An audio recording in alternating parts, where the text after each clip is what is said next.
Abhaycı derslerine devam ediyoruz. 94. ders video olarak yayınlayacağız.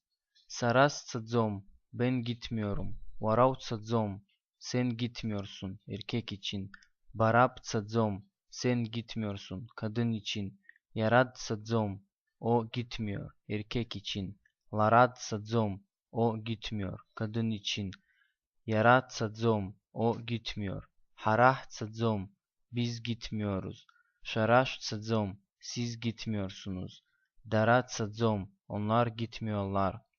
Saras sadzom, varaut sadzom, barab sadzom, yarat sadzom, larad sadzom, yarat sadzom, harah sadzom, şaraş sadzom, darat sadzom.